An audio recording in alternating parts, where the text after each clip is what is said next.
গল্পের শুরুতেই আমরা জানতে পারি বহু বছর আগে মানুষ আর ভ্যাম্পায়ার একসাথেই থাকতো আর তারা তখন একে অপরকে শিকার করে বেঁচে থাকতো। কিন্তু বেশ কিছু বছর পর যখন মানুষ এবং ভ্যাম্পায়ার বুঝতে পারলো এভাবে চলতে থাকলে একসময় তারা সবাই মারা যাবে, আর তাই তখন এই দুই সম্প্রদায়ের মধ্যে একটা সন্ধি হয়। আর এই চুক্তিতে তাদের মধ্যে 3টা নিয়ম ঠিক হয়। এই নিয়মগুলোর প্রথম নিয়ম ছিল ভ্যাম্পায়াররা ইচ্ছে করলেই মানুষের মধ্যে চলে আসবে না, আর সেকেন্ড নিয়ম ছিল মানুষের ইচ্ছার বিরুদ্ধে তারা কোনো মানুষের রক্ত খেতে পারবে না, আর শেষ নিয়ম ছিল কোনো ভ্যাম্পায়ার অনুমতি ছাড়া বয়েল হাট এলাকায় আসতে পারবে না। এরপর আমরা দেখতে পাই মাঝরাতে জন আর মারিয়া গাড়ি নিয়ে কোথাও একটা যেন যাচ্ছিল।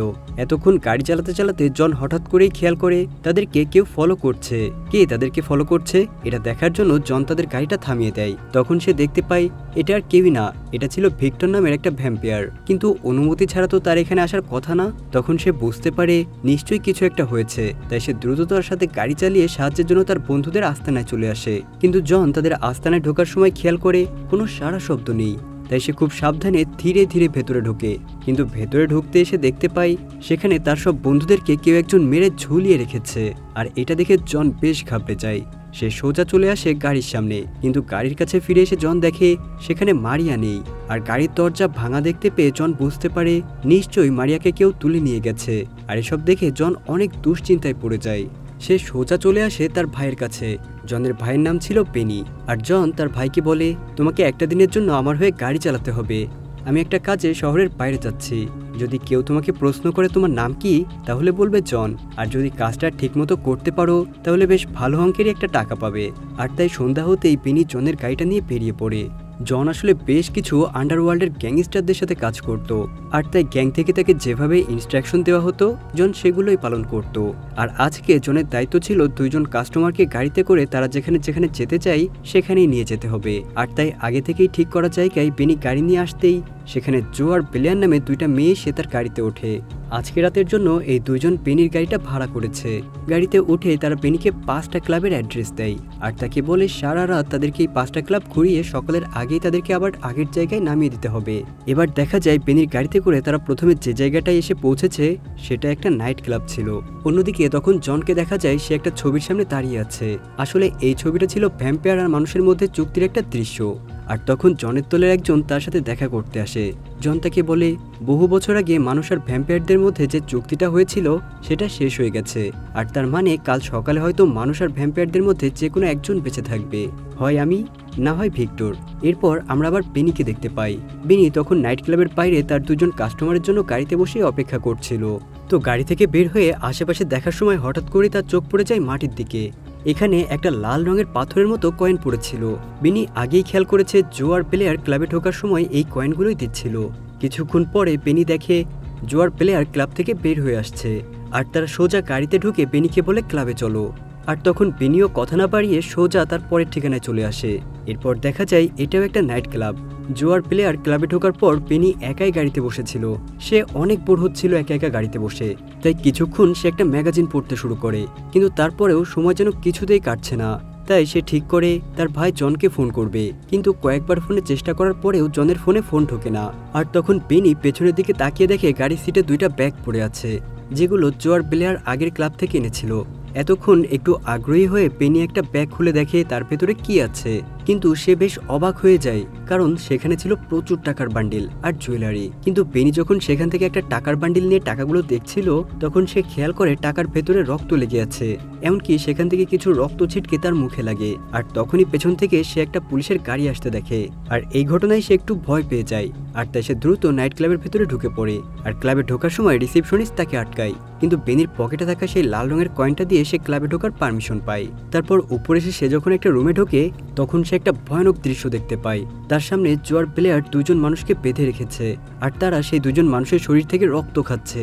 আসলে জো আর প্লেয়ার 2জনই ভ্যাম্পায়ার ছিল, আর এই 2জন লোক টাকার বিনিময়ে ভ্যাম্পায়ারদেরকে রক্ত ডোনেট করত।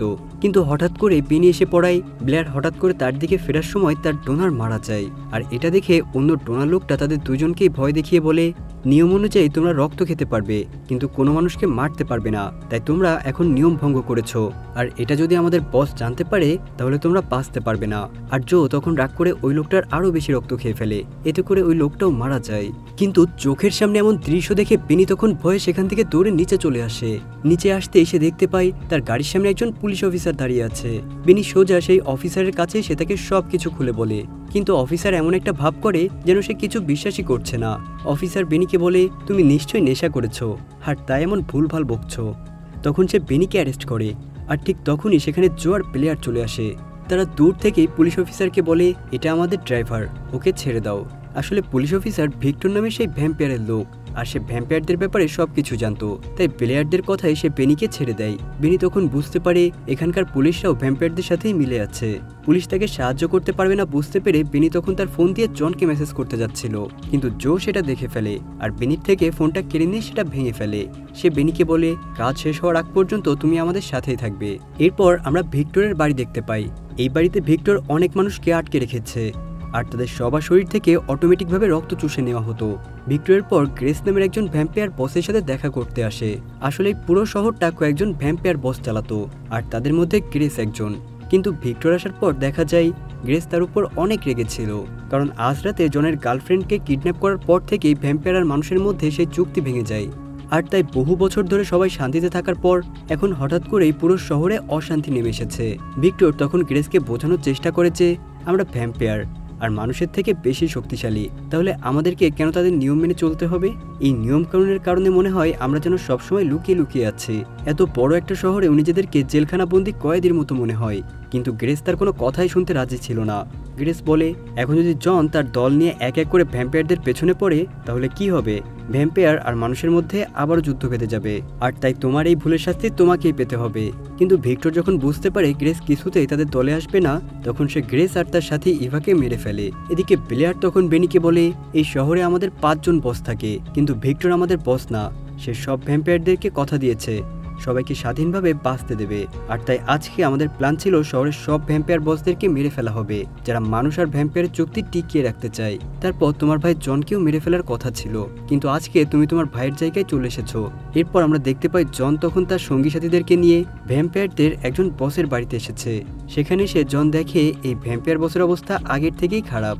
জন তাকে জিজ্ঞাসা করে, তোমার এই অবস্থা কে করেছে? বস জানাই, ভিক্টর 2 জন মেয়েকে দিয়ে পুরো শহরের সব বসদেরকে মেরে ফেলছে। এটা বলে সে নিজে ঠিক হওয়ার জন্য জন আর তার সাথে রক্ত খাওয়ার জন্য তাদের দিকে এগিয়ে আসে, কিন্তু তার আগে জন গুলি করে তাকে মেরে ফেলে। অন্যদিকে বেনি তখন জো আর প্লেয়ারকে নিয়ে আরেকটা ক্লাবে চলে এসেছে।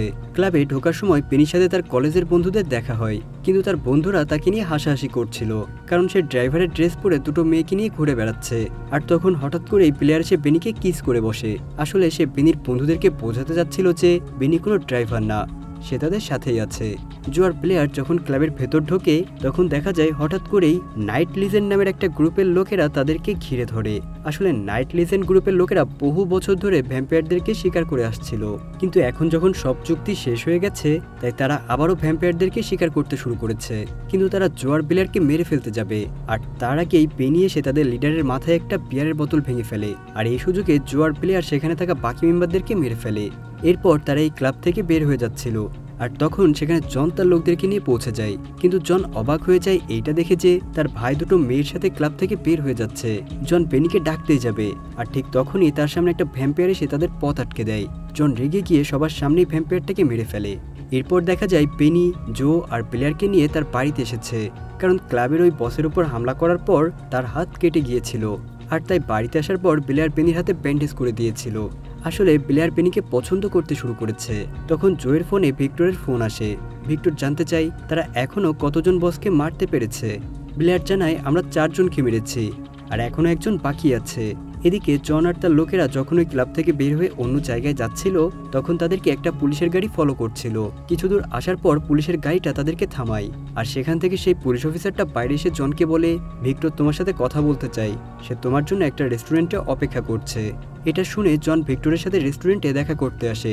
ভিক্টর তখন জনকে বলে, তোমাদের সাথে যে ভ্যাম্পায়ারগুলো চুক্তি করেছিল তারা কেউ আর বেঁচে নেই, আর তাই এখন থেকে আমি যেটা বলবো সেটাই হবে। আমার রুলস মেনে থাকতে পারলেই তোমরা বাঁচতে পারবে।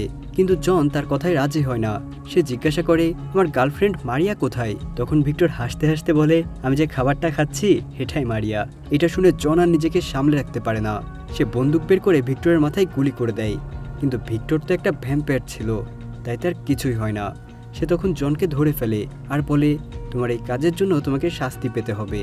এদিকে বেনি তখন জুয়ার প্লেয়ারকে নিয়ে শেষ বসকে মারতে চলে আসে। এই বসের নাম ছিল রোকো। আর সেখানে বেনি আর প্লেয়ার একসাথে বসে গল্প করছিল। যখন জো ভেতরে যায় রোকোর সাথে কথা বলার জন্য, বেনি আর প্লেয়ার তখন বাইরে বসে গল্প করছিল। তখন বেনি বলে, ভিক্টর আমাকে প্রায় 50 বছর আগে ভ্যাম্পায়ার বানিয়েছিল, আর তারপর থেকেই আমি এমন। কিন্তু আমি আবার আমার নিজের স্বাধীনতা ফিরে পেতে চাই। এই সব কিছু থেকে দূরে শান্তভাবে নিজের জীবনটাকে উপভোগ করতে চাই। তখন বেনি বলে, আমার নিজের আপন বলতে শুধু আমার ভাই জন আছে। সে ছাড়া এই দুনিয়ায় আমার আর কেউই নেই। আর আমিও চাই এইসব ঝামেলার মধ্যে যেন আমার ভাইকে হারাতে না হয়। এসব কথা বলতে বলতে তারা দুজন একটু ক্লোজ হয়ে পড়ে। তখন প্লেয়ার বলে, আমি তোমাকে একটা কথা বলতে চাইনি, তবুও বলছি। তোমার ভাই জনকে ভিক্টর তার কাছে বন্দি করে রেখেছে। কিন্তু জো প্রথমে রোকোকে মিষ্টি মিষ্টি কথা বলে ব্যস্ত রাখছিল। এরপর হঠাৎ করেই সে রোকোর উপর হামলা করতে যায়, কিন্তু রোকো তাকে ধরে ফেলে। তখন রোকোর সাথে থাকা বাকি ভ্যাম্পায়াররাও জোয়ের উপর আক্রমণ করে। আর এটা দেখে প্লেয়ারও তখন ভেতরে ঢোকে। আর বেনি দ্রুত এসে তার গাড়ির মধ্যে বসে পড়ে। কিছুক্ষণের মধ্যে জোয়ার প্লেয়ার তাদের কাজ শেষ করে বাইরে চলে আসে। কিন্তু তখনই সেখানে নাইট লিজেন্ড নামে সেই সংগঠন চলে আসে, আর তারা প্লেয়ারদের উপর আক্রমণ করে বসে। তখন একটা তীর এসে জোয়ের পায়ে লাগে, আর এই তীরটা ছিল একটা বিষাক্ত তীর। আর তাই জোয়ের অবস্থা আস্তে আস্তে খারাপ হয়ে যাচ্ছিল। প্লেয়ার আর কোনো উপায় না পেয়ে দ্রুত বেনিকে বলে ভিক্টরের গাড়িতে যেতে। বেনি দ্রুত গাড়ি নিয়ে সেখান থেকে বের হয়ে আসে। আর সেখানে পৌঁছাতে পৌঁছাতে তাদের সকাল হয়ে যায়। ভিক্টরের বাড়ির সামনে এসে প্লেয়ার বলে, বেনি এবার তুমি এখান থেকে চলে যাও, কারণ যদি তুমি বাড়ির ভেতরে ঢোকো তাহলে ভিক্টর তোমাকে মেরে ফেলবে। এটা বলে জো বাড়ির ভেতরে ঢুকে যায়। কিন্তু বেনি জানতো তার ভাই এই বাড়ির ভেতরেই আছে, তাই সে অনেক চেষ্টা করেও সেখান থেকে চলে যেতে পারে না। এর কিছুক্ষণ পর সে একটা বেস ব্যাট হাতে নিয়ে বাড়ির ভেতরে ঢুকে পড়ে। আর সেখানে ঢুকে সে দেখতে পায় ভিক্টরের বাড়ির ভেতরে অনেকগুলো কাচের বক্সের মধ্যে মানুষদেরকে বেঁধে রাখা হয়েছে। আর সেখানে সে তার ভাই জনকেও দেখতে পায়। বেনি তার ভাইকে দেখে তার হাতে থাকা ব্যাটটা দিয়ে কাজটা ভাঙার চেষ্টা করছিল, কিন্তু তখন পেছন থেকে সেখানে ভিক্টর চলে আসে। ভিক্টর তখন বেনিকে ধরে জো আর প্লেয়ারের সামনেই নিয়ে আসে। বেনিকে দেখে প্লেয়ার চমকে ওঠে, কারণ সে তো তাকে এখান থেকে চলে যেতে বলেছিল। ভিক্টর তখন জোকে বলে, একে মেরে ফেলো, কারণ আমার অনেক তাজা রক্তের প্রয়োজন। জো যখন বেনিকে মারতে যায়, ব্লেয়ার তাকে থামিয়ে দিয়ে বলে, বেনি কিন্তু তোমার জীবন বাঁচিয়েছে, এটা মনে রেখো। আর তখন তাদের কথার মধ্যে বেনি সুযোগ বুঝে তার পেছন থেকে একটা ছুরি বের করে ভিক্টরের উপর আক্রমণ করতে যায়। কিন্তু ভিক্টর এতটাই চালাক যে সে বেনিকে ধরে ফেলে। এরপর প্লেয়ার জোয়ের কথা কাটাকাটির মধ্যে জো হঠাৎ রেগে গিয়ে প্লেয়ারের উপর একটা ছুরি দিয়ে আক্রমণ করে বসে। আর তখন প্লেয়ার তার ছুরির আঘাতে আহত হয়ে যায়। বেনি আগে থেকে জানতো সে খালি হাতে ভ্যাম্পায়ারদের সাথে পারবে না, তাই তার আগের প্ল্যান অনুযায়ী সে গাড়ির চাবিটা পকেট থেকে বের করে অন করে দেয়। আর তখন বাইরে দাঁড় করানো তার গাড়িটা অন হয়ে একা একা ছুটে এসে ভিক্টরের বাড়ির দেয়ালে ধাক্কা মারে। এতে সাথে সাথে দেয়ালটা ভেঙে যায়। আর বাইরে থেকে সূর্যের আলো সরাসরি এসে রুমের মধ্যে ঢুকে পড়ে। সূর্যের আলো সরাসরি জোয়ের উপর পড়ায় সে সেখানেই পুরো ছাই হয়ে যায়। কিন্তু চালাক ভিক্টর তখন সাথে সাথে রুমের অন্ধকারের কোণায় লুকিয়ে পড়ে। হঠাৎ করে বেনি দেখতে পায় তার ভাই জন উপরে উঠে এসেছে। বেনি দৌড়ে তার ভাইয়ের কাছে আসলে অন্ধকারের ভেতর থেকে ভিক্টর আবার জনকে টেনে নিয়ে যায়। আর এটা দেখে বেনি দ্রুত তার ভাইয়ের কাছে ছুটে যায়, কিন্তু তখন ভিক্টর বেনিকে ধরে ফেলে। আর সে বেনির গলায় কামড়ে দেয়। বেনি যন্ত্রণায় মাটিতে লুটিয়ে পড়ে। ভিক্টর তাকে মেরে ফেলতে যাবে, আর ঠিক তখনই জন ছুটে এসে ভিক্টরকে সাথে নিয়ে সূর্যের আলোর মধ্যে আশ্রে পড়ে। আর এতে ভিক্টর সেখানেই মারা যায়। কিন্তু ভিক্টরের কামড়ে আহত বেনি প্রায় মারাই যাচ্ছিল। তখন প্লেয়ার তার কাছে সে নিজের হাত কেটে বেনিকে রক্ত খাওয়ায়। আসলে এভাবেই তারা সাধারণ মানুষকে ভ্যাম্পায়ার বানাতো। আর যেহেতু বেনি মারা যাচ্ছিল, তাই আর কোনো উপায় না পেয়ে প্লেয়ার এটাই করেছে। এর কিছুদিন পর দেখা যায় বেনি আর জন একটা রেস্টুরেন্টে বসে কথা বলছিল। তখন জন তার ভাইকে বলে, আমাদের শহর এখন আগের থেকে অনেক বদলে গেছে। ভ্যাম্পায়ার আর মানুষের মধ্যে কোনো চুক্তি না থাকায় সবাই এখন স্বাধীন, তাই সবাইকে কোনো না কোনো সাইড বেছে নিতে হবে। বেনি তখন বলে, চিন্তার কোনো কারণ নেই, আমি সবসময় মনে রাখবো আমি কোথা থেকে এসেছি। এরপর বেনি সেখান থেকে উঠে চলে যায়। আর যাওয়ার আগে সে তার ভাইকে বলে, আমি তোমার জন্য টেবিলের নিচে কিছু রেখে যাচ্ছি। বেনি চলে গেলে জন টেবিলের নিচে তাকিয়ে দেখে সেখানে একটা ব্যাগ পড়ে আছে, আর ব্যাগের ভেতর অনেকগুলো টাকার বান্ডিল। এরপর দেখা যায় বেনি তার কলেজের লাইব্রেরিতে বসে আছে। কিন্তু তখনই পাশে থাকা তার ক্লাসমেটের গলার দিকে তাকিয়ে সে প্রচন্ড রক্তের পিপাস অনুভব করে। তার মানে বেনিও এখন ভ্যাম্পায়ার হয়ে গেছে। কিন্তু সে নিজেকে কন্ট্রোল করে বাইরে চলে আসে।